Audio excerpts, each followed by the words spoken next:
आनंद मठ। आनंद मठ और ऋषियों की अनमोल धरोहर को संजोएं।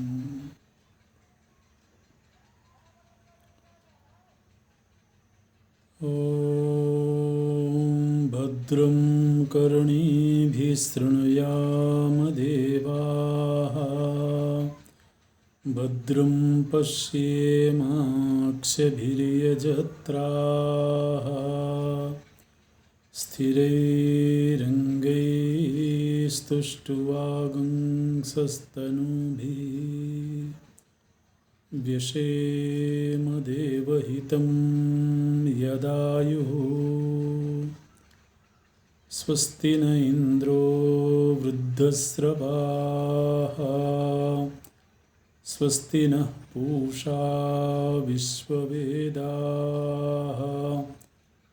स्वस्ति नस्तार्क्ष्यो अरिष्टनेमिः,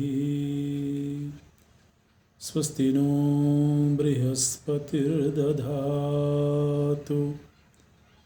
ॐ शान्ति शान्ति शान्तिः।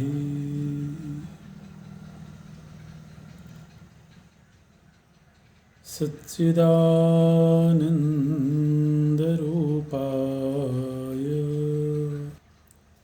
विश्वोत्पत्त्यादिहेतवे तापत्रयविनाशाय श्रीकृष्णाय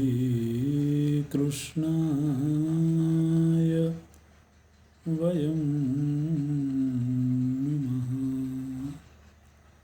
श्रीकृष्णाय वयं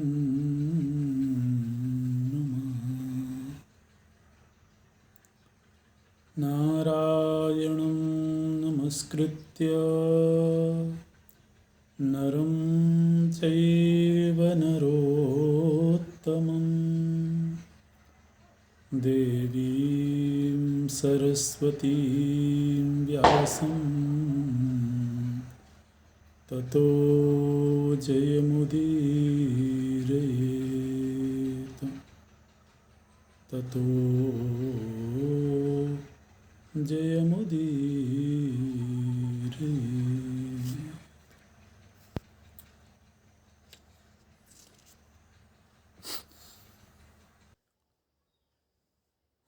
महाराज युधिष्ठिर और मार्कंडेय ऋषि के बीच में संवाद हो रहा है।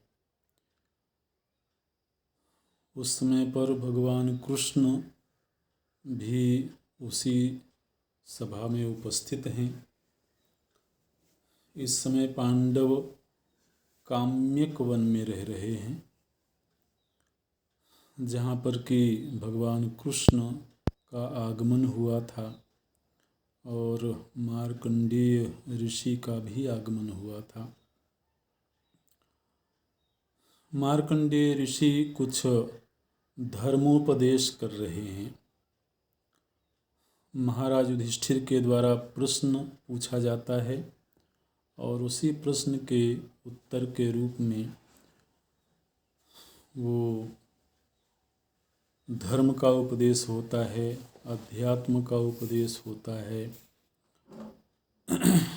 और अनेक कथानकों के जरिए तो ये उपदेश किया जा रहा है।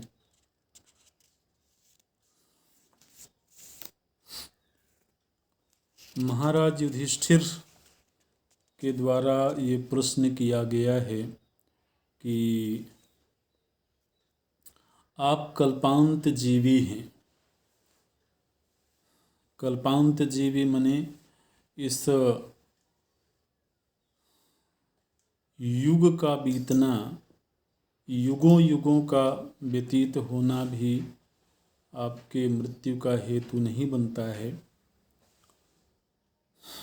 तो आपने अनेक युगों को देखा है, इस सृष्टि के प्रलय और उद्भव को भी देखा है।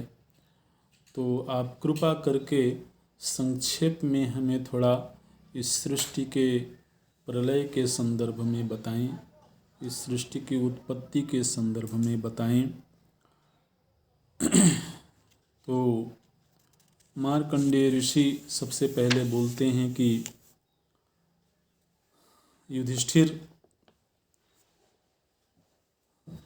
ये जो हमारे बगल में विराजमान भगवान वासुदेव हैं, यही समूची सृष्टि के आधार हैं। ये इस समय पर मनुष्य के रूप में लीला कर रहे हैं, संबंधी के रूप में लीला कर रहे हैं, लेकिन इनकी महिमा ये है कि इन्हीं से सृष्टि उत्पन्न होती है, इन्हीं में लीन हो जाती है। मनुष्य के रूप में लीला करते हुए भी तत्वतः ये परब्रह्म हैं, सच्चिदानंद स्वरूप हैं। तो इनकी महिमा हम सभी को मालूम रहनी चाहिए। तो भगवान कृष्ण की उपस्थिति में ही भगवान कृष्ण के महात्म्य का सबसे पहले मार्कंडेय ऋषि ने निर्वचन किया है। और ये सुनकर के पांडवों को बड़ा आनंद हुआ है। हालांकि पांडव पहले से ही भगवान के प्रति भक्ति भाव रखते हैं और स्वाभाविक है, जिससे हमारा प्रेम होता है उसकी महिमा जितनी बार सुनी जाए उतना ही वो रसवर्धक होती है। फिर मार्कंडेय ऋषि युगों का माप बताने लगे। सतयुग का समय कितना होता है, त्रेता युग का समय कितना होता है, द्वापर का समय कितना होता है। तो यहाँ पर युगों की काल गणना प्रस्तुत किया है मार्कंडेय ऋषि ने। और अंततः चारों युग जब एक बार बीतते हैं तो उसको एक चतुर्युगी बोलते हैं। और माप ये है कि कलयुग की जितनी काल गणना है, जितने काल तक कलयुग होता है, उससे 2 गुना काल द्वापर का है और कलयुग से ही 3 गुना काल त्रेता युग का है और कलयुग से 4 गुना काल सतयुग का है। तो ये चारों युग जब बीत जाते हैं तो उसको एक चतुर्युगी बोलते हैं। और इस तरह से 1000 चतुर्युग जब बीतते हैं, 1000 बार जब चतुर्युगी बीतती है, तब ब्रह्मा जी का एक दिन होता है। इस तरह से, और ब्रह्मा जी का जब एक दिन पूरा होता है तब इस सृष्टि का प्रलय होता है। मार्कंडेय ऋषि बता रहे हैं कि जिस समय सृष्टि का प्रलय हो जाता है उस समय पर विशेष रूप से कोई भी जीव समुदाय उपलब्ध नहीं होता है। वहाँ केवल कारणवारी, एक शब्द आता है कारणवारी, सांकेतिक रूप में ये समझना चाहिए कि केवल जल ही होता है, जल के अलावा और कुछ नहीं रहता है। पृथ्वी सर्वथा जल रूप हो जाती है, जल में मग्न हो जाती है। तो उस समय पर मार्कंडेय ऋषि बोलते हैं कि केवल ब्रह्मा जी होते हैं और ब्रह्मा जी का भी वो शयन काल चल रहा होता है। प्रलय का मतलब है कि ब्रह्मा जी की रात्रि, ब्रह्मा जी की रात्रि मतलब ब्रह्मा जी का शयन काल। और पुनः जब ब्रह्मा जी का नया सवेरा होता है तो पुनः सृष्टि का उद्भव होता है। तो ये जो सृष्टि हम देख रहे हैं यह 1000 चतुर्युग तक ये रहेगी और उसके बाद इसका प्रलय हो जाएगा। मार्कंडेय ऋषि बोलते हैं कि एक बार प्रलय काल की मुझे स्मृति है और उस समय पर मुझको सिवाय जल के और कुछ भी नहीं दिखाई देता था। एक कारणव जल था और उस कारणवारी में मैं भटक रहा था और भटकते भटकते मुझे बहुत काल बीत गया और मुझे दुख भी होने लगा क्योंकि वहाँ कोई भी थल नहीं नजर आता था, कोई भी आश्रय नजर नहीं आता था और उस कारणवारी के मध्य केवल मैं अकेला था। तो जब मैं बहुत दुखी हुआ तो उस समय पर मुझे एक अलौकिक एक दृश्य दिखाई दिया और वो अलौकिक दृश्य ये था कि उस कारणवारी के मध्य एक विशाल वटवृक्ष है और उस विशाल वटवृक्ष में एक बड़ी चौड़ी एक शाखा है और उस शाखा में एक बहुत सुंदर एक बालक मुझको दिखाई दिया। बहुत कमनीय, बहुत उसमें तेज था, सौंदर्य था, आभा थी। और मैं चूँकि इस प्रलय से त्रस्त हो चुका था इसलिए मुझे कोई विशेष द्रव्य चाहिए था, कोई आश्रय तत्व चाहिए था।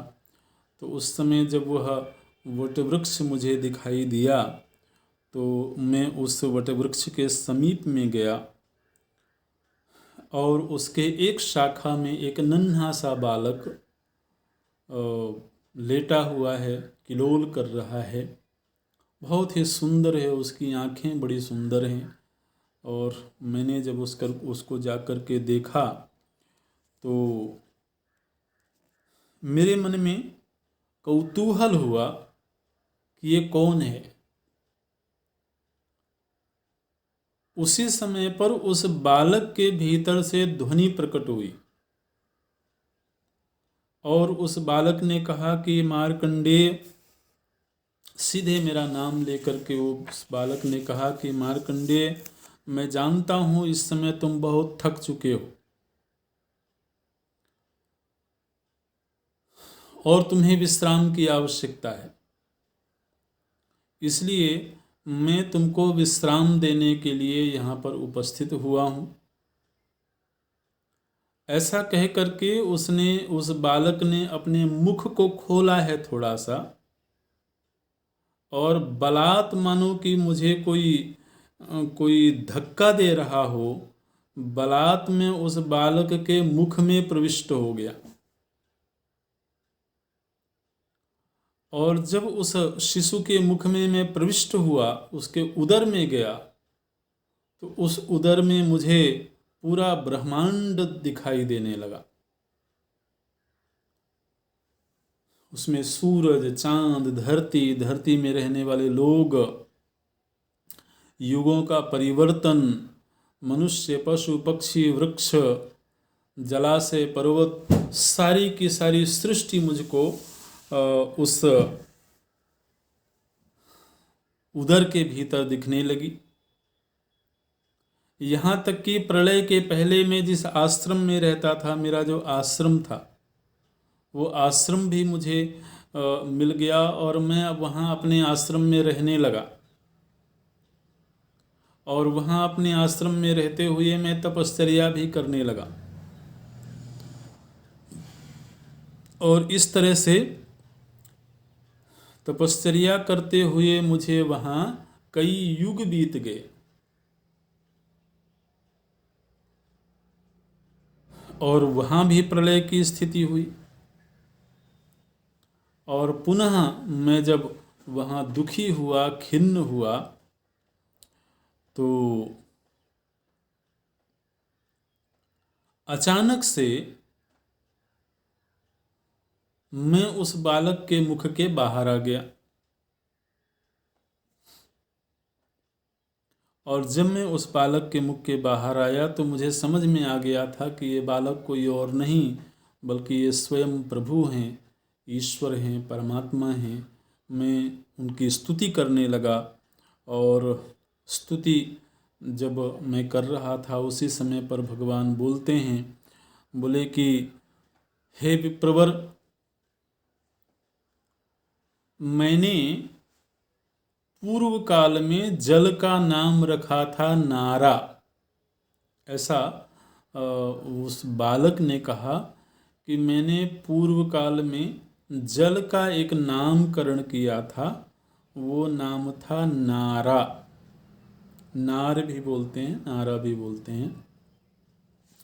और उसी जल में मैं विश्राम करता हूँ, वही मेरा निवास स्थान है।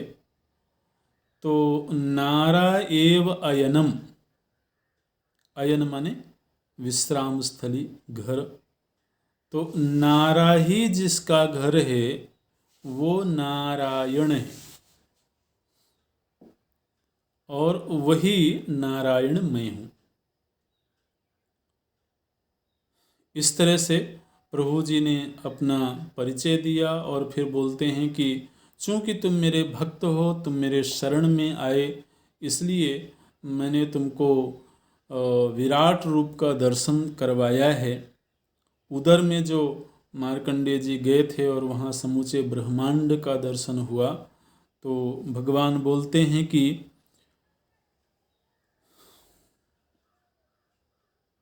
ये तुम्हारे लिए विराट रूप का दर्शन था, ताकि तुम्हें ये बोध हो सके कि ये समूची सृष्टि मुझ में ही निहित है, मुझसे उत्पन्न होकर के मुझी में आश्रित रहते हुए मुझ में ही लीन हो जाती है। देखिए, भगवान के उदर में जाकर के सृष्टि का दर्शन करना अथवा उनके मुख में सृष्टि का दर्शन करना, तो इसका मुख्य तात्पर्य इतना ही है कि जिस तरह से जो कुछ भी हम भक्षण करते हैं वो उदर के आश्रित रहता है, उसी तरह से समूची सृष्टि उदर के परमात्मा रूप उदर के भीतर है। माने परमात्मा के बाहर कुछ नहीं है। इस समूचा ब्रह्मांड परमात्मा में ही आश्रित, परमात्मा के ही भीतर है। और उन्हीं बाल मुकुंद का मैंने जो दर्शन किया था, वही बाल मुकुंद ये श्री कृष्ण हैं। भगवान श्री कृष्ण वही हैं, उसी सभा में हैं। तो बोलते हैं ये वही श्री कृष्ण हैं, ये वही बाल मुकुंद हैं। इन्हीं के अनुग्रह से मुझे कल्पांत जीवन प्राप्त है। इन्हीं के अनुग्रह से मेरी स्मरण शक्ति कभी भी क्षीण नहीं होती है, और इन्हीं के अनुग्रह से मृत्यु मेरे अधीन है। जब मैं चाहूँ तभी मुझे मृत्यु प्राप्त हो सकती है, अन्यथा मेरी मृत्यु नहीं हो सकती है। तो इस तरह से सृष्टि विस्तार और भगवान की महिमा, सृष्टि के आश्रय रूप भगवान की महिमा का मार्कंडेय ऋषि के द्वारा गायन किया गया है। चारों युगों की चर्चा हो रही थी, तो उसी चर्चा को आगे बढ़ाते हुए महाराज युधिष्ठिर ने एक प्रश्न पूछा। उन्होंने कहा कि भगवान, अभी बहुत जल्दी ही कलयुग आने वाला है। चूंकि ये चर्चा द्वापर युग के उत्तरार्ध में हो रही थी, जिस समय का यह प्रसंग है, तो कलयुग सन्निकट ही था, कलयुग आने ही वाला था। तो महाराज युधिष्ठिर पूछते हैं कि मैं कलयुग के विषय में थोड़ा विस्तार से जानना चाहता हूँ। आगामी जो समय है, आगामी जो कलयुग है, वो समय कैसा होगा? उस समय धर्म की स्थिति कैसी होगी? उस समय लोगों की आयु कितनी होगी? लोगों का पहनावा कैसा होगा? और कलयुग के समाप्त हो जाने पर पुनः सतयुग का आरंभ कैसे होगा? क्योंकि जैसे ही कलयुग समाप्त होता है, पुनः सतयुग का आरंभ होता है। तो मैं थोड़ा इसका विस्तार से रूप जानना चाहता हूँ। तो संक्षेप में एक बार पुनः चारों युगों की चर्चा करते हुए मार्कंडेय ऋषि बोलते हैं कि सतयुग वो युग है जिसमें धर्म के चारों चरण स्थित रहते हैं। इसका मतलब है कि सतयुग में अधर्म की कोई स्थिति नहीं होती है। और फिर धीरे धीरे करके जैसे ही सतयुग पूरा होने को होता है तो अधर्म का प्रवेश होता है।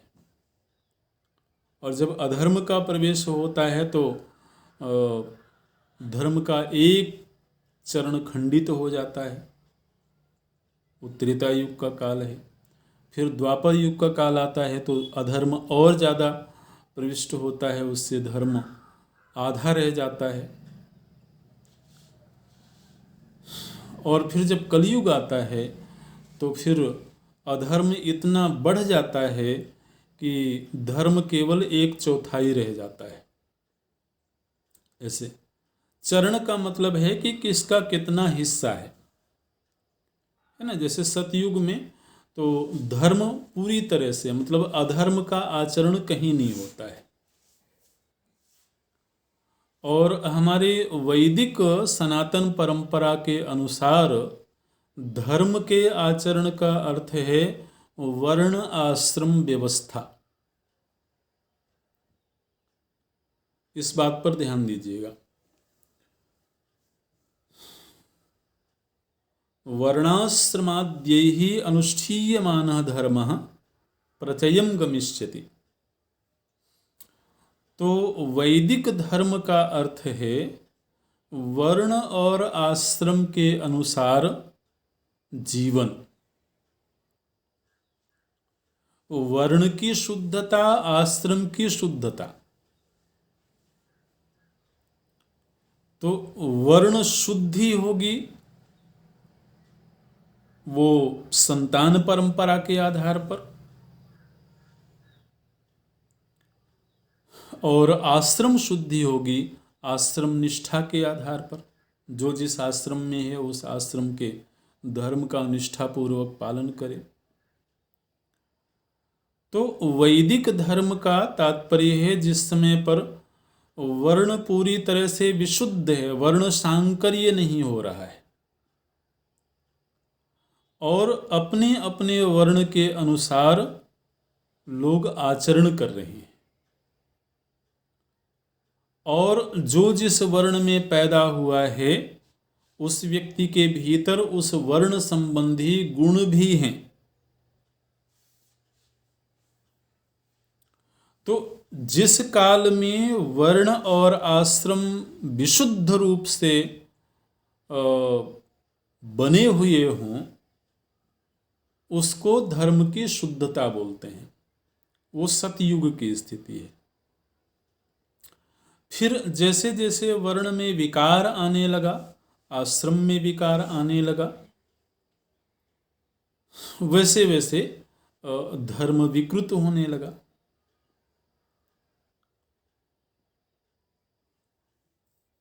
महाराज युधिष्ठिर ने पूछा था कि कलयुग की कैसी स्थिति होगी।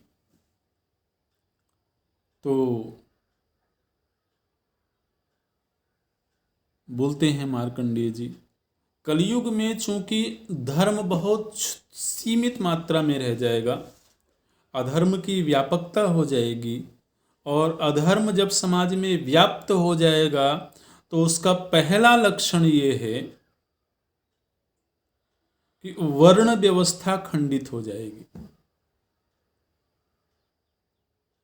ये जो 4 वर्णों का विभाग है, ये विभाग कहीं देखने को नहीं मिलेगा।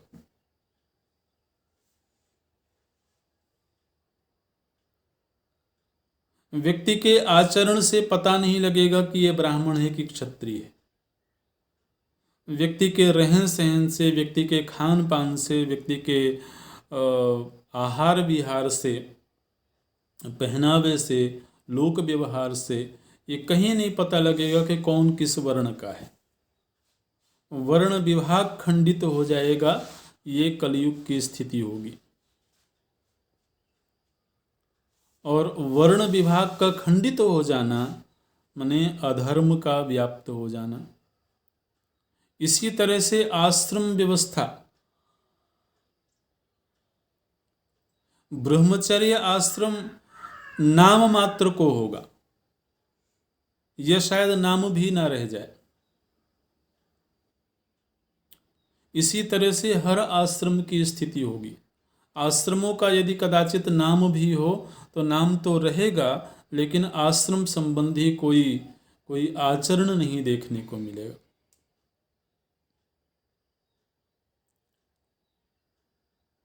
ऐसे बोलते हैं। यहाँ पर कलयुग का बहुत विस्तार से वर्णन किया गया है, और इस प्रसंग को पढ़ करके बिल्कुल यथार्थ देखने को मिलता है। अभी उतनी गहनता के साथ तो नहीं, लेकिन कुछ तो देखने को मिलता ही है। बोलते हैं कि नास्तिकों की वृद्धि हो जाएगी, गाय के प्रति कोई सम्मान का भाव नहीं रह जाएगा। ब्राह्मण लोग जो हैं वो शूद्रों की सेवा करने लगेंगे, शूद्र जनेऊ धारण करने लगेंगे और गायत्री जप करने लगेंगे, और शूद्र ही यज्ञ याग आदि करवाने लगेंगे, वही शासक हो जाएंगे। ये स्थिति होगी। ऐसे ऐसे वर्णन है। बोलते हैं कि बहुत कम आयु में ही बालिकाएं संतान को जन्म देने लगेंगी। 7-8 वर्ष की अवस्था में ही बालिकाओं को गर्भ धारण होगा और वो संतान को जन्म देने लगेंगी।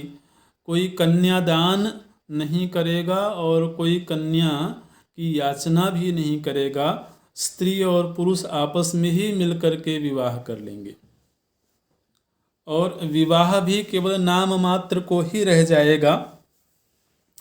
जो वैवाहिक विधि विधान होते हैं, जो वैदिक संस्कार होते हैं, उस तरह के संस्कार नहीं रह जाएंगे। ऐसे तो बहुत ही यहाँ पर विस्तार से चर्चा करते हैं। क्षत्रिय लोग जो हैं, जिनका कार्य समाज की रक्षा का है, वो समाज की रक्षा तो नहीं करेंगे, लेकिन वो लोगों को प्रताड़ित करेंगे, जबरदस्ती लोगों के धन का हरण करने का प्रयत्न करेंगे। इस तरह की स्थिति होगी। और जो व्यापारी वर्ग है वो हर तरीके से छल करके अनैतिक तरीके से धनार्जन का प्रयत्न करेगा। शूद्र का कार्य जो सेवा करने का है, उसमें सेवा वृत्ति समाप्त हो जाएगी, और बल्कि वो दूसरों से अपनी सेवा करवाने लगेगा। इस तरह की स्थिति होगी। व्यभिचार वृत्ति का विस्तार हो जाएगा। बड़े बड़े घरों में भी, संपन्न घरों में भी, कुलीन परिवारों में भी व्यभिचार वृत्ति की व्यापकता होगी। इस तरह से बड़ों के प्रति कोई सम्मान का भाव नहीं रह जाएगा। गुरु जो हैं वो केवल धन के लोभ में लोगों को शिक्षा देंगे, उसका कोई आचरण नहीं देखने को मिलेगा, और शिष्य में भी कोई सेवा वृत्ति नहीं देखने को मिलेगी। शिष्य भी गुरु के सामने अहंकारी बन करके बैठा होगा और गुरु से भी वो सम्मान की उम्मीद लगा करके ही सेवा करेगा। इस तरह की कलयुग की स्थिति होगी। जो राजा हैं वो उनका ज़्यादा से ज़्यादा जो कार्य है वो टैक्स के द्वारा, कर के द्वारा समाज को पीड़ित करने का कार्य होगा। समाज की सुरक्षा और समाज के कल्याण के कार्य कम हो जाएंगे इस तरह से। और जब ऐसी स्थिति होगी तो प्रकृति में विकार आ जाएगा। ना तो समय पर वृष्टि होगी, ना समय पर ऋतुओं का परिवर्तन होगा। जो पेड़ पौधे हैं, फसलें हैं, वो पर्याप्त मात्रा में फल फूल आदि प्रदान नहीं करेंगे। धरती रुग्ण हो जाएगी, धरती में उर्वरा शक्ति कम हो जाएगी। इस तरह का समाज बनेगा, क्योंकि अंततः मानव का जीवन ही, मानव की धर्मनिष्ठा ही प्रकृति को संतुलित करती है। प्रकृति में संतुलन अथवा असंतुलन का हेतु मुख्य रूप से मानव जीवन ही है। आप देखिए, वन में इतने सारे प्राणी रहते हैं, इतने सारे वन्य जीव रहते हैं, लेकिन किसी भी वन्य जीव की वजह से वन में कोई विकृति नहीं आती है, वन में कोई दुर्गंध नहीं आती है। और उसी वन में कुछ मनुष्य जाकर के रहने लगे तो वही वन विकृत होने लगता है। वहाँ की हवा में विकार आ गया, वहाँ की मिट्टी विकृत हो गई। तो मनुष्य का धर्माचरण प्रकृति को संतुलित करेगा, स्वस्थ करेगा, और मनुष्य का अधर्मपूर्ण जीवन प्रकृति में विकार पैदा करेगा। तो ये स्थिति कलयुग में होगी। और धीरे धीरे करके जब कलयुग का समापन आएगा, देखिए यहाँ पर यह भी बताया गया कि लोग अपने जिनके प्रति जो कर्तव्य हैं उन कर्तव्यों का तो त्याग कर देंगे और केवल स्वार्थ पूरित अपने निजी उपभोग के लिए, निजी सुख के लिए ही लोग धनार्जन करेंगे। और धर्म का तो लोप हो जाएगा, मोक्ष तो बहुत ही दूर की बात हो जाएगी। हालांकि कलयुग में लोग ब्रह्म ज्ञान की बातें जरूर करेंगे, ब्रह्म ज्ञान की बड़ी बढ़ चढ़ करके बातें होंगी, तत्व ज्ञान की बातें होंगी, लेकिन जीवन में कोई साधकपना नहीं होगा, कोई शास्त्र निष्ठा नहीं होगी, बल्कि वेद शास्त्र की निंदा में रुचि होगी, आश्रम व्यवस्था की निंदा में रुचि होगी। कहीं पर भगवान के विग्रह नहीं दिखाई देंगे, कहीं पर मंदिर नहीं दिखाई देंगे। हालांकि शराब के स्थान जगह जगह पर होंगे, भोग के स्थान जगह जगह पर होंगे, लेकिन कोई धार्मिक अनुष्ठान संबंधी, कोई अध्यात्म संबंधी स्थान लुप्त हो जाएंगे। और यदि कहीं पर ऐसे धार्मिक स्थान होंगे भी, कहीं यदि मठ मंदिर आदि होंगे भी, तो वो भी केवल व्यापार के प्रयोजन से होंगे, वो भी केवल पद प्रतिष्ठा धन आदि के संग्रह के प्रयोजन से होंगे। इस तरह की स्थिति होगी। और धीरे धीरे करके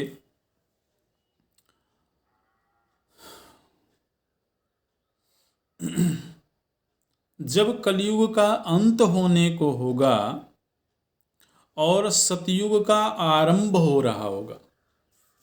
देखिए बोलते हैं जिस समय पर सतयुग का आरंभ हो चुका होगा उस समय पर संभल नाम के ग्राम में, बोलते हैं यहाँ पर संभल नाम के गांव में विष्णु यसा नाम के एक ब्राह्मण होंगे और उन ब्राह्मण के घर में एक बालक उत्पन्न होगा, उसका नाम होगा कल्कि विष्णु यसा। कल्कि विष्णु यसा नाम का एक बालक उत्पन्न होगा ब्राह्मण के घर में। और ये कब होगा? जब कलयुग समाप्त हो चुका होगा और सतयुग का आरंभ हो रहा होगा। उस समय पर ये कल्कि के रूप में एक अवतार होगा, वो भगवान का अवतार होगा और उस अवतार से ही फिर समाज में धर्म की स्थापना होगी। धर्म की स्थापना का अर्थ है सतयुग का आरंभ होना। ऐसे तो इस रूप में जब ब्राह्मण बालक के रूप में अवतार होगा उस समय पर वह जो ब्राह्मण कुमार है वो बहुत ही बलवान, बुद्धिमान और पराक्रमी बालक होगा। और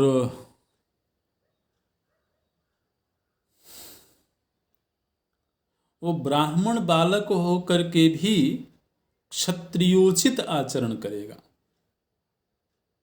उसके संकल्प मात्र से ही उसके पास में तरह तरह के आयुध उपस्थित हो जाएंगे और फिर उन आयुधों को लेकर के वह जितने भी म्लेच्छ जातियां होंगी उनका वो संहार करेगा। और जब उनका संहार हो जाएगा, दुष्ट प्रवृत्ति के लोगों का संहार हो जाएगा, तब सतयुग का विधिवत आरंभ हो जाएगा,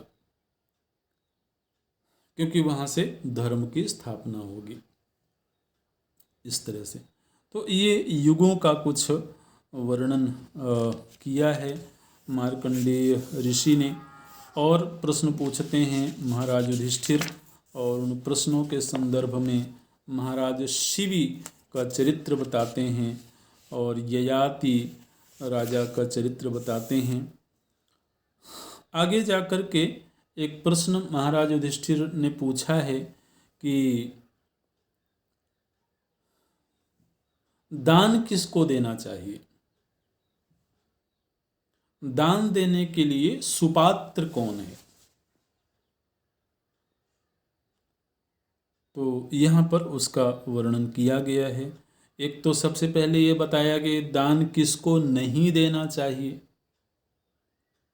इसका वर्णन आया है कि जो मनुष्य पतित हो, जो ब्राह्मण तो हो लेकिन उसमें चौर वृत्ति हो, चोरी करने की वृत्ति हो, कोई गुरु की भूमिका में हो लेकिन मिथ्यावादी हो, इस तरह से कोई कृतघ्न हो, कोई वेद का विक्रय करने वाला हो, इस तरह से तो आचारहीन ब्राह्मण हो और विकृत तरीके से जन्म हुआ हो, इस तरह से अनेक वो बताते हैं कारण कि ऐसे लोगों को दान नहीं दिया जाना चाहिए, क्योंकि इस स्थिति में दान का कोई फल नहीं होता है। जिस तरह से कि कोई व्यक्ति आहुति दे रहा हो और उस समय पर यज्ञ कुंड में केवल राख हो ना, प्रज्वलित अग्नि ना हो, तो उस राख में ही दी हुई आहुति से तो उस यज्ञ का कोई फल नहीं मिलता है, क्योंकि आहुति तो एक तरह से देवताओं का ग्रास है, देवताओं का भोजन है और देवताओं का मुख है अग्नि। तो जब अग्नि प्रज्वलित होंगी तभी तो मुख खुला होगा और खुले हुए मुख में ही जब आहुति दी जाएगी तभी वह देवता तक पहुंचेगी। तो इसी तरह से दान का जो फल है वो फल तक वह कर्म तक पहुंचेगा जबकि वह सुपात्र को दिया जाए, योग्य ग्राही को दिया जाए। तो सुपात्र कौन है? तो बोलते हैं कि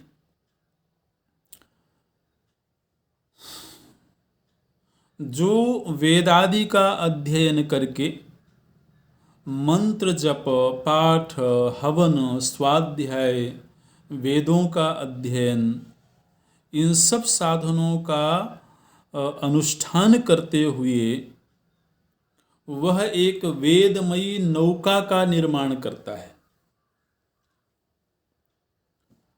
और फिर उस नौका में सवार होकर के वो स्वयं तर जाता है और साथ ही दूसरों को भी तार देता है।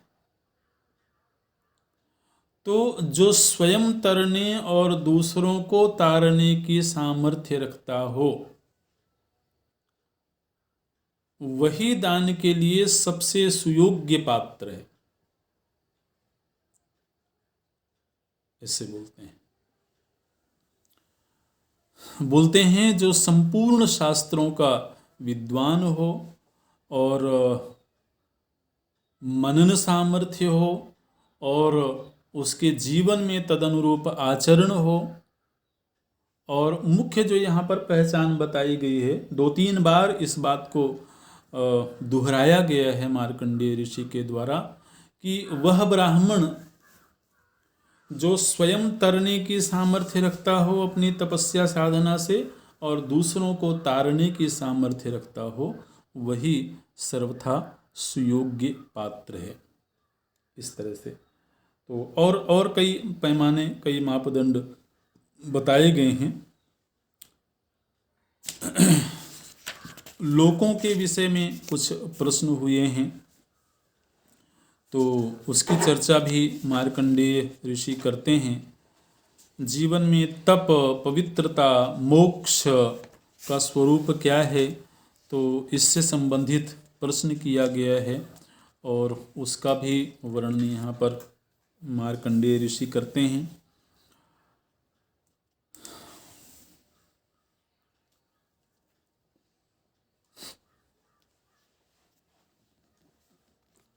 वाणी की बड़ी पवित्रता के विषय में यहाँ पर एक चर्चा हुई है कि वाणी का दोष मानव के जीवन में बहुत बड़ा दोष है। जो मोक्ष के मार्ग पर चलने वाले लोग हैं, जब यहाँ पर मोक्ष के विषय में चर्चा आरंभ हुई तो उस संदर्भ में ये बात कही गई कि जिसकी वाणी में पवित्रता है वह वाणी उस व्यक्ति को तो पवित्र करती ही है, साथ ही उस वाणी का जो श्रवण करता है उस श्रोता के हृदय को भी वो वाणी पवित्र करती है। इसलिए मानव जीवन में तीर्थ यात्राएं होनी चाहिए, तपस्याएं होनी चाहिए, उन सब के तो अपने फल हैं, लेकिन चूंकि मानव जीवन में वाणी की एक बहुत बड़ी भूमिका है और हम वैसे भी विचार करें तो हमारा जितना भी व्यवहार है, व्यवहार मुख्य रूप से जागृत काल में ही होता है,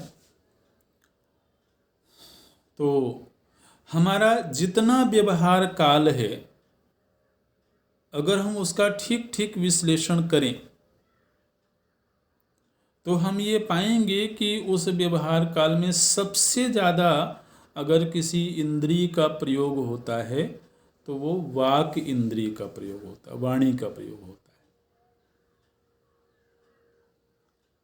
दूसरों के साथ व्यवहार करने में। और इसका परीक्षण करने के लिए व्यक्ति को कभी कभी मौन होना चाहिए। आप एक दिन के लिए मौन व्रत लीजिए और फिर देखिए कि उस दिन में कितना व्यवहार होता है।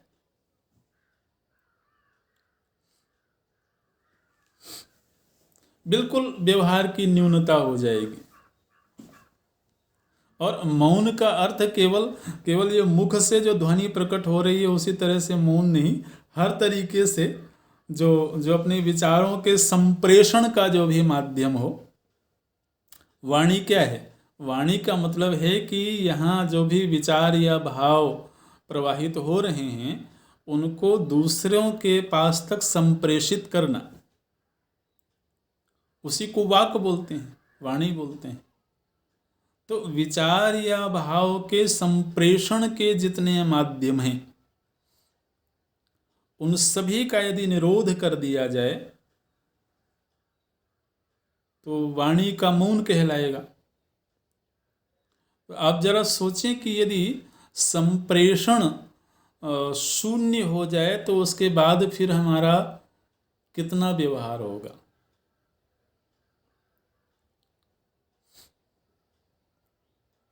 तो चूंकि हमारे व्यावहारिक जीवन का ये एक बहुत महत्वपूर्ण पहलू है, इसलिए बोलते हैं कि वाणी को पवित्र करने का अधिक से अधिक प्रयत्न करना चाहिए। यदि कोई मोक्ष का अभिलाषी है, मोक्ष के मार्ग पर है, तो उसे अवश्य ही अपने वाणी का तप करना चाहिए। और इसके लिए एक तरीका भी बताया गया कि जो व्यक्ति जितना शास्त्रनिष्ठ होगा वो शास्त्र की बात बोलेगा अथवा शास्त्र की बात सुनेगा। सुनने में भी वाणी का व्यवहार है क्योंकि कोई दूसरा बोलेगा, और बोलने में भी वाणी का व्यवहार है। तो व्यक्ति के जीवन में जितना शास्त्रीय वाणी का व्यवहार होगा, और शास्त्र में सर्वथा पवित्र वाणी ही होती है, तो उस व्यवहार से वाक इंद्रिय स्वतः ही पवित्र होती जाएगी। तो इसका अभ्यास करना चाहिए।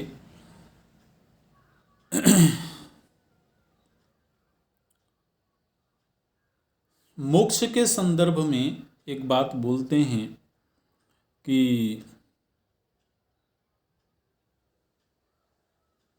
जब तक व्यक्ति को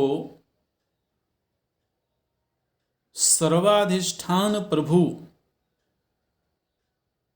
के स्वरूप का ठीक ठीक बोध न हो जाए, तब तक तो उसे अनेक शास्त्रों का आश्रय लेना चाहिए।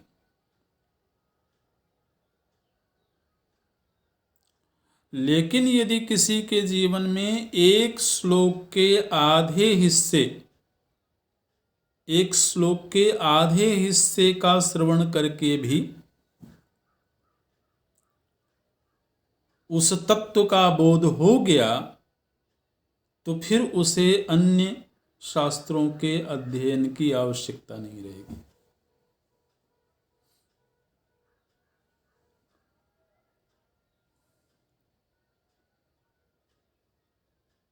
ठीक है, लेकिन ये किसी के लिए बहाना न बन जाए कि फिर तो हम केवल एक श्लोक के आधे हिस्से का ही केवल अध्ययन श्रवण करेंगे। उसके लिए जो पृष्ठभूमि है, उसके लिए जो बौद्धिक तैयारी है, उस बौद्धिक तैयारी के लिए व्यक्ति को सारे प्रयत्न करने होते हैं और करने चाहिए।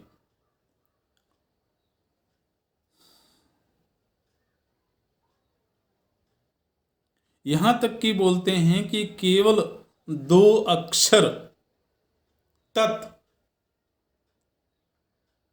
ये 2 अक्षर हैं, केवल तत् मात्र का श्रवण करके अगर किसी को ब्रह्म साक्षात्कार हो गया, अंतर्यामी प्रभु का साक्षात्कार हो गया, तो वह मोक्ष का अधिकारी हो गया, उसे मोक्ष की प्राप्ति हो गई। लेकिन जब तक उस स्थिति में नहीं पहुंचा है, तब तक बड़ी श्रद्धा के साथ उसे शास्त्रों का अनुशीलन करना चाहिए। उसे अपने गुरु के आश्रय में रह करके उनके मार्गदर्शन में अपने वर्ण संबंधी, आश्रम संबंधी जो भी आचरण है, उनका पूरी निष्ठा के साथ पालन करना चाहिए। तो यहाँ पर श्रद्धा का, विश्वास का, तप, पवित्रता, इन सब शब्दों की भी बड़ी सुंदर विवेचना मार्कंडेय ऋषि के द्वारा की गई है। और इन्हीं शब्दों की व्याख्या के लिए अनेक संतों के जीवन चरित्र का भी यहाँ पर वर्णन किया गया है। उत्तंक मुनि का जीवन चरित्र, जो कि हम लोगों ने महाभारत के आरंभ में ही देखा था, उसका वर्णन यहाँ पर आया है। और फिर एक प्रसंग है पतिव्रता स्त्री के संदर्भ में। तो ये प्रश्न पूछा गया था कि पातिव्रत्य धर्म क्या होता है और पतिव्रता स्त्री की क्या महिमा है। तो उसका वर्णन किया गया है कथानक के द्वारा। अलग अलग वर्ण के आचरण कैसे होते हैं, अलग अलग आश्रम के आचरण कैसे होते हैं। अगर कोई ब्रह्मचर्य आश्रम में है तो उस आश्रम में व्यक्ति को कैसे जीवन जीना चाहिए, उसका क्या आचरण होना चाहिए। अगर कोई गृहस्थ आश्रम में है तो उसका कैसा आचरण होना चाहिए, किस तरह से उसको यज्ञ याग आदि करने चाहिए। जहाँ ब्रह्मचर्य आश्रम में अध्ययन और गुरु सेवा की प्रधानता है, वहीं पर गृहस्थ आश्रम में अतिथि सेवा की बड़ी महिमा यहाँ पर गाई गई। ऐसे अतिथि सेवा और धर्म सम्मत तरीके से धनार्जन करते हुए सत संतान की उत्पत्ति, संस्कारी संतानों को जन्म देना, ये गृहस्थाश्रम की प्रवृत्ति बताई गई है। और जो वानप्रस्थ आश्रम है उसमें मुख्य रूप से तप की प्रधानता, संन्यास आश्रम में ज्ञान की प्रधानता। ऐसे तो अगर एक शब्द में देखना हो तो ब्रह्मचर्य आश्रम में मुख्य रूप से गुरु सेवा और गुरु सेवा करते हुए अध्ययन, गृहस्थाश्रम में संतान की उत्पत्ति, उसको संस्कार देना और अतिथि सत्कार, अतिथि सेवा, वानप्रस्थ आश्रम में तप का जीवन। और वानप्रस्थ आश्रम के लिए बड़े कठोर तप के विधान देखने को मिलते हैं। संन्यास आश्रम में मुख्य रूप से ज्ञान साधना, श्रवण मनन निधिध्यासन चिंतन, जो योगारूढ़ की जो जीवन शैली हम गीता जी में और अन्य शास्त्रों में देखते हैं, तो वह जीवन शैली संन्यास आश्रमी के लिए मुख्य रूप से बताई गई है। तो आप देखेंगे कि ये महाभारत ग्रंथ ऐसा ग्रंथ है जिसमें भगवत गीता के रूप में या सनत सुजातीय के रूप में तो ज्ञान प्रधान प्रसंग हैं ही, जो मुख्य रूप से तत्व चिंतन को लेकर के चर्चा करते हैं। लेकिन महाभारत में अनेक जगहों पर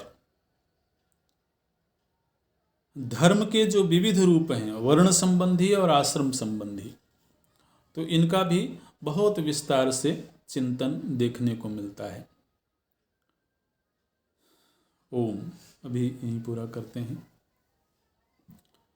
ओम पूर्णमदः पूर्णमिदं पूर्णात् पूर्णमुदच्यते पूर्णस्य पूर्णमादाय पूर्णमेवावशिष्यते। ओम शांति शांति शांति। हरि ओम। श्री गुरुभ्यो नमः। हरि ओम।